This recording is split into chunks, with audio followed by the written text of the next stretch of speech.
The Traffic Safety Education Foundation is a nonprofit 501c3 along with the National Corvette Museum, and any nonprofit cannot survive without grants and donations.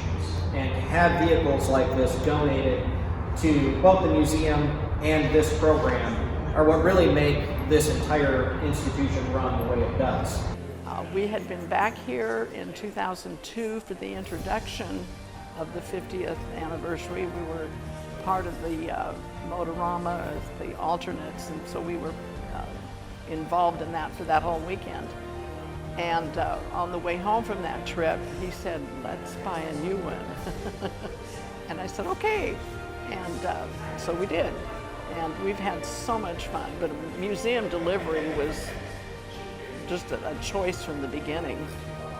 When we got this new one, Disney did a feature of 50 years of Corvettes in downtown Disney. And my husband was asked to be on the committee and worked with Disney to put that together. And so he helped get the cars.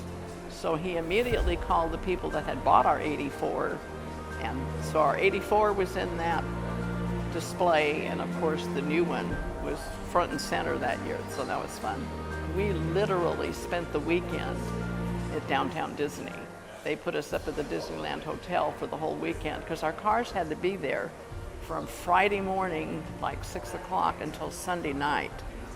But security, Disney did what Disney does, and it was a top-notch show. And they had signage for every car that had our name, the year of the car, the price of a gallon of gas, the year of the car, the base price of the car, and it was just a fun thing. And then from that is where we met the editor of Vette magazine, who asked him to be on the cover, or asked him if he'd be interested in having his car on the cover. Well, let me think about that for 2 seconds. And sure. And when they were ready to do that photo shoot, we were out of town. We were in Mexico City on a short-term missions trip. So he called Dennis and said, would you take the car down and do this photo shoot? And Dennis had to think twice. In my mind, one of the coolest memories with this car that I have was I was at work one day and my dad called and asked me if I wanted to drive it around the speedway in Fontana, California, with with a NASCAR driver. So we got to go to the race, drove out on the infield and then down pit road, and I had no idea who was going to hop in the car. Turns out it was John Andretti that day, hopped in the car, and we drove around, and it was just a parade lap for all the drivers, and all of the cars carrying the drivers were convertible Corvettes. So that was a pretty cool memory with this car.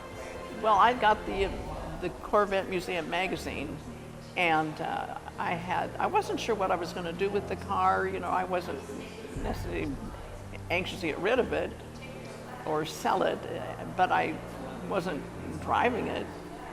And I'd had work done on it to make sure that it was drivable and everything was up to snuff after not being driven for a couple of years. And I saw that article in there, that they were looking for C5s and C6s, and I thought, that sounds like a cool thing. I think Don would like that. Well, it turns out I hadn't had that for a week, and he and his family came and surprised me in California for my birthday.